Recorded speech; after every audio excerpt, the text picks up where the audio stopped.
Hello, you're listening to the Tsunami of Truth for August 13th, 2026. I'm Kristy Allen here on jmcbroadcasting.com.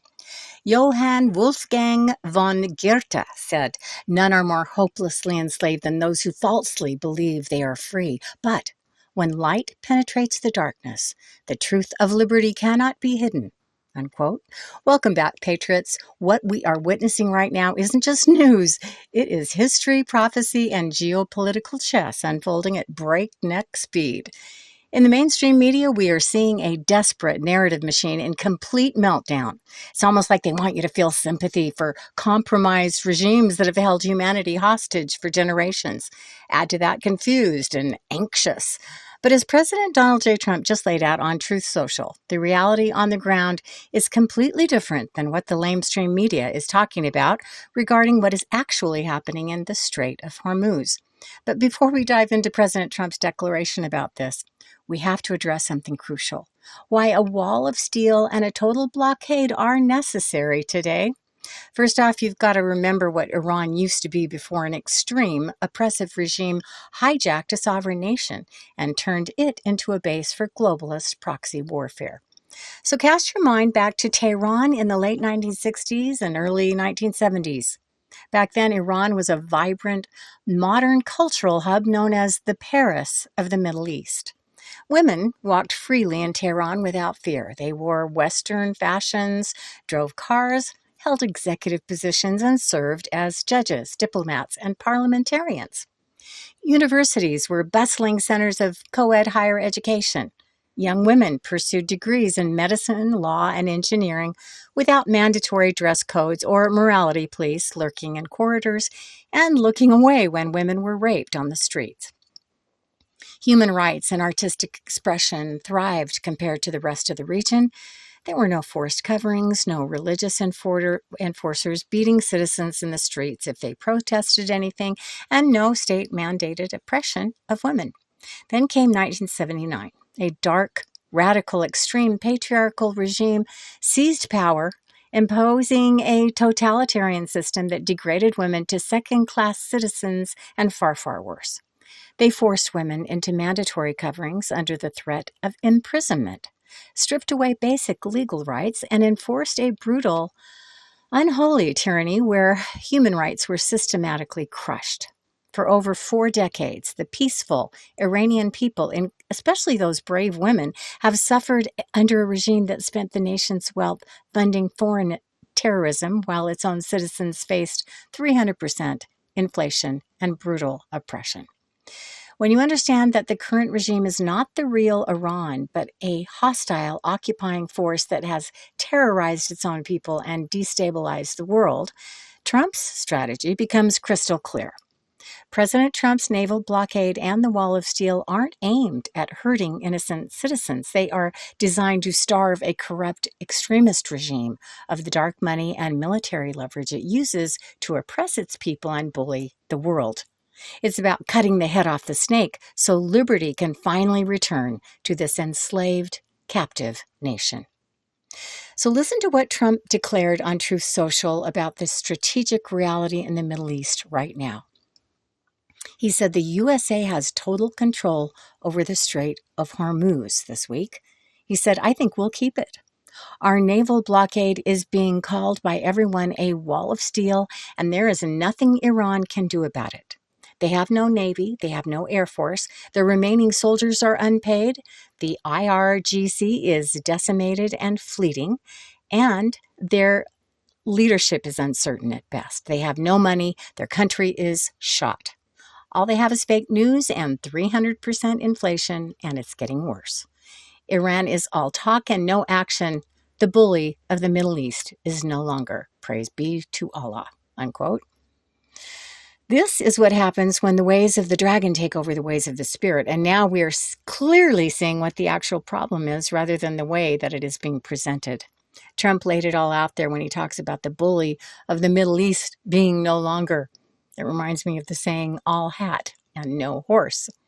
So let that sink in. For decades, the media and globalist warmongers told us that controlling the Strait of Hormuz would require ground invasions, endless body bags, and multi-trillion-dollar foreign occupations.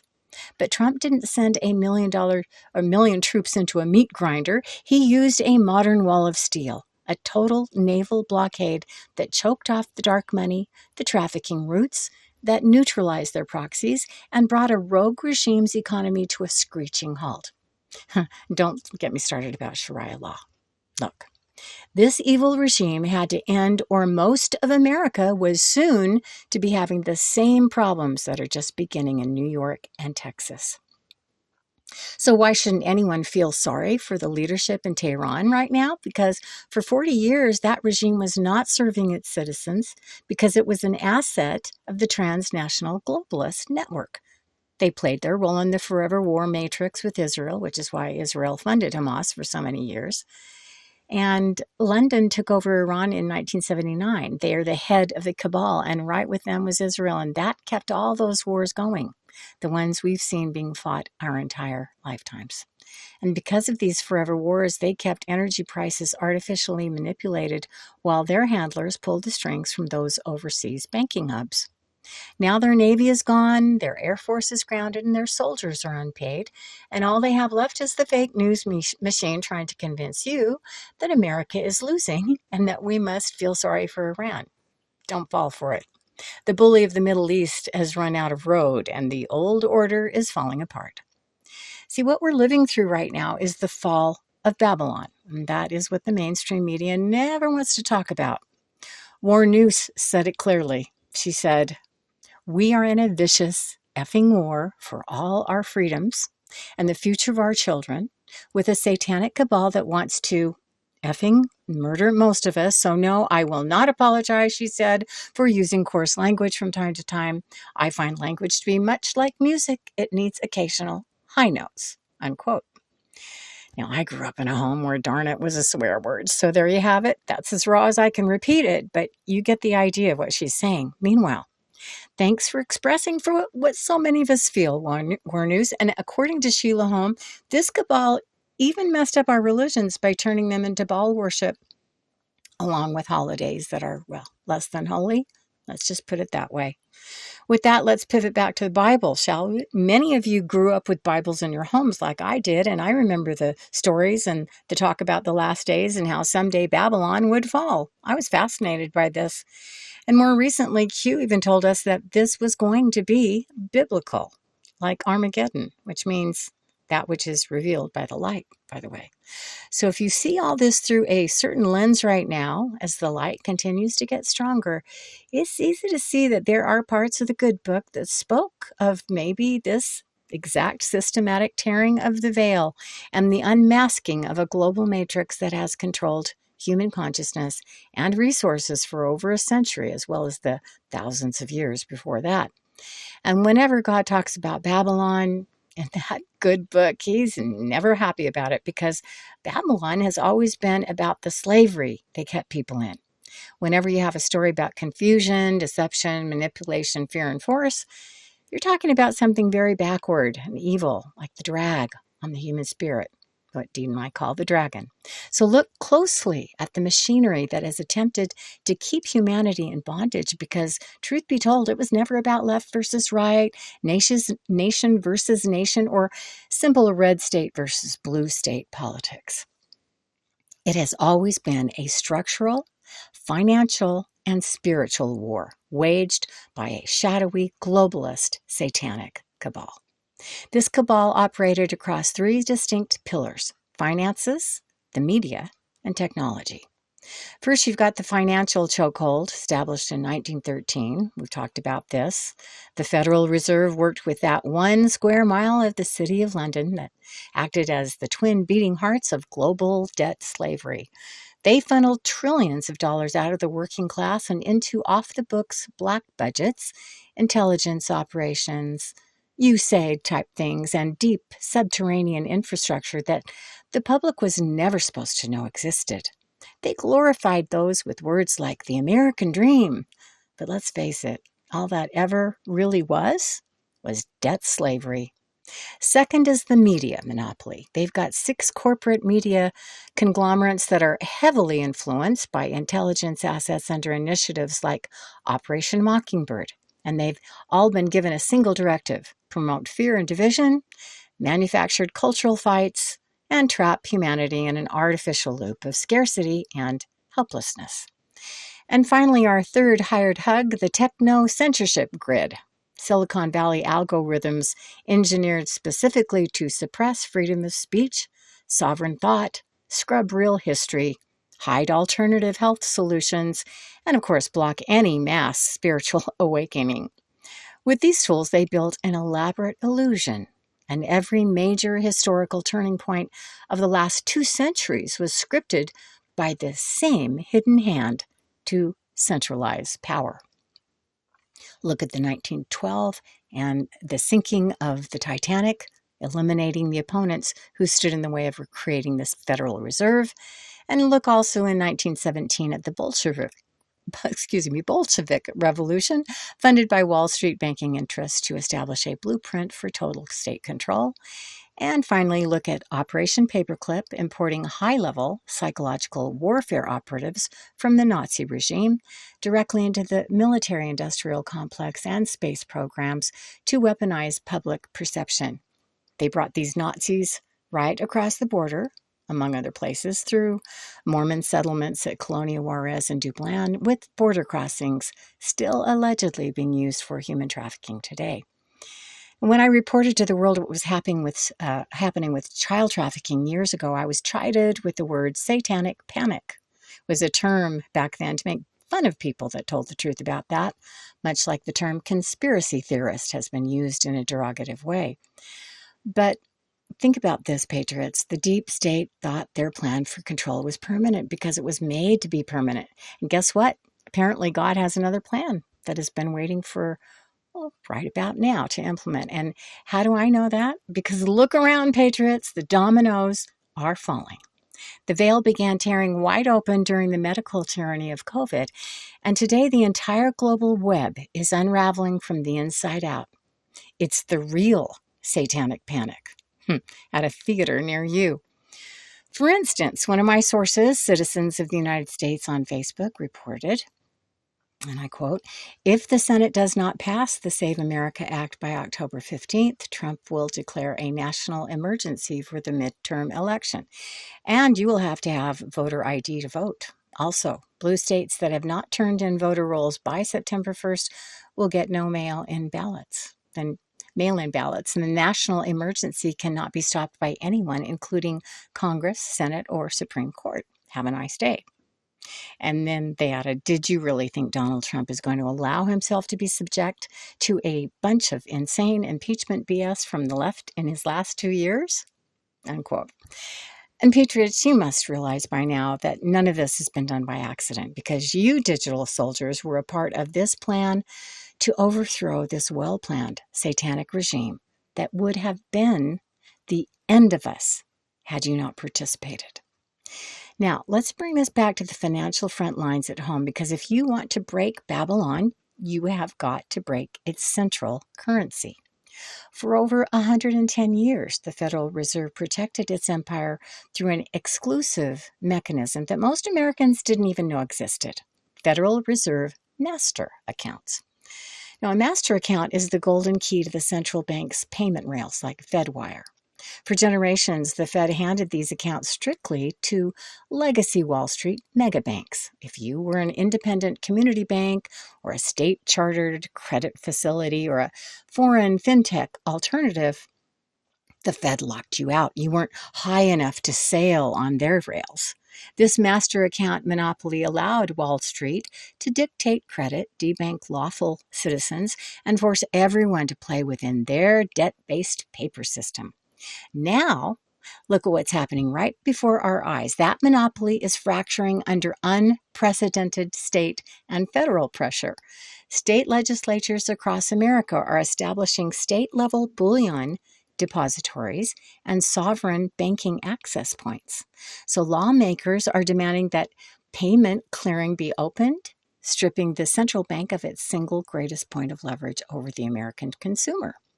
And as the fiat dollar loses its purchasing power under the weight of unpayable national debt, patriots are orchestrating an historic migration back to sound money, States like Florida, Texas, Utah, and dozens of others have passed landmark legislation recognizing physical gold and silver as sovereign legal tender. They are eliminating capital gains taxes on physical precious metals and building the infrastructure for citizens to conduct transactions in real, unprintable assets. Physical gold and silver carry zero counterparty risk.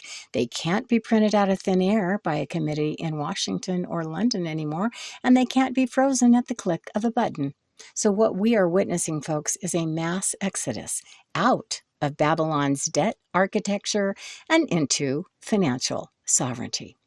And while the monetary matrix crumbles, the supranational agencies that served as Babylon's enforcers are facing absolute panic.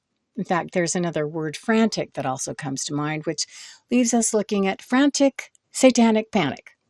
Look at the World Health Organization in Geneva, for instance. They spent years drafting sweeping pandemic agreements and amendments to international health regulations, assuming that free nations would meekly sign away their national borders, their medical freedoms, and state sovereignty during manufactured crises. Instead, they hit an iron wall of patriot resistance. The official termination of U.S. participation and funding in the WHO delivered a decisive message from patriots everywhere. Unelected global bureaucrats do not govern free citizens. It's basically what they said.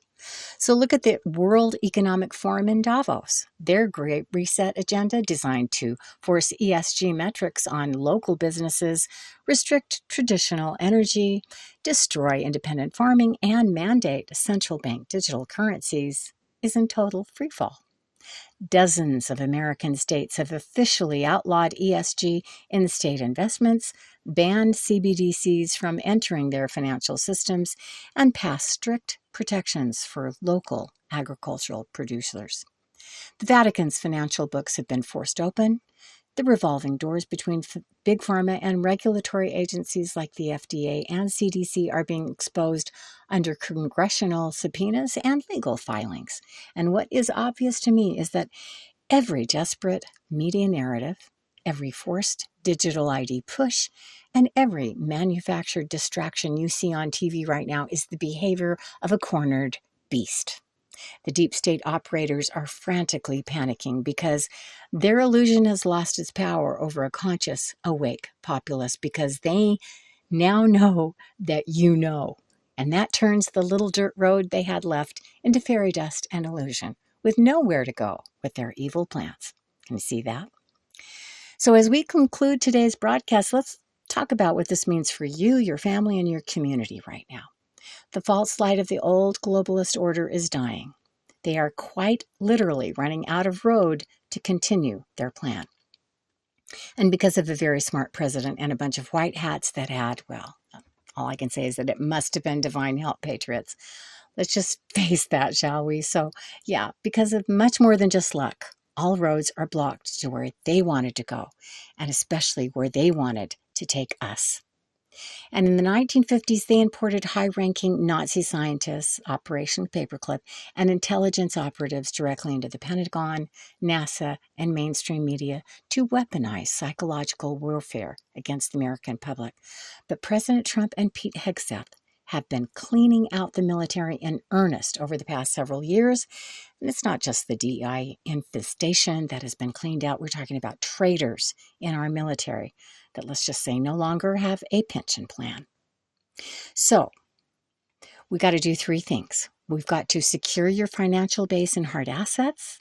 You need to practice food and health independence, and that means maybe taking some lessons from the Amish, and build local community networks. We've got to push back hard on those you know are supporting globalist plans and their agendas.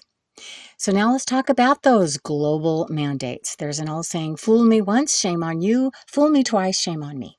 So my kind invitation is this. Remember that a mandate is not a law, patriots. So no matter what the globalists have up their sleeve this time, don't be fooled into thinking that a mandate is anything else other than an empty threat, because we as a nation, with a crooked and fake media telling us lies, were fooled once already about that. Remember that? Remember how terrible a mandate sounded? They made it sound like a law, couched in words so terrible that many thought that they would be arrested or lose their jobs if they didn't bow down. And the real stupid thing is that because of this lie, many did. So since then, what have we learned, patriots? Well, now we know that a mandate is not a law. So if they serve up that same lame argument with anything else they want to scare us into, let's not be fooled twice, patriots. President Reagan said, if we have the integrity to do what is right, freedom will not only survive, it will triumph. Look, the old system is crumbling from within, but for those who are awake, prepared, and grounded in truth, this is the greatest hour for human freedom we have ever seen. So hold the line and the frequency, patriots. Trust the process, stay prepared, and we'll see you on the next broadcast. Hey, thanks for listening to the Tsunami of Truth podcast. I'm Kristy Allen here on the John Michael Chambers Alternative News Network.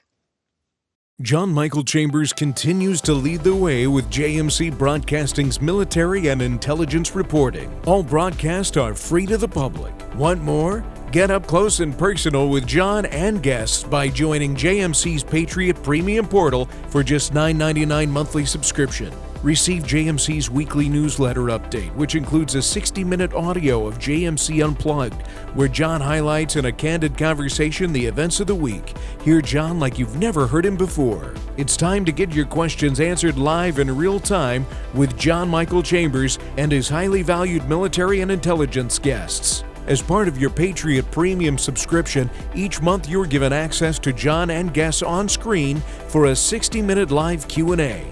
Guests may include, but not limited to, Juan O'Savin, Ricardo Bosi, Sheila Holm, Blaine Holt, Michael Jaco, Sheriff Richard Mack, Dr. Sherry Tenpenny, the Patriot Street Fighter Scott McKay, Dr. Mark Sherwood, and many, many others.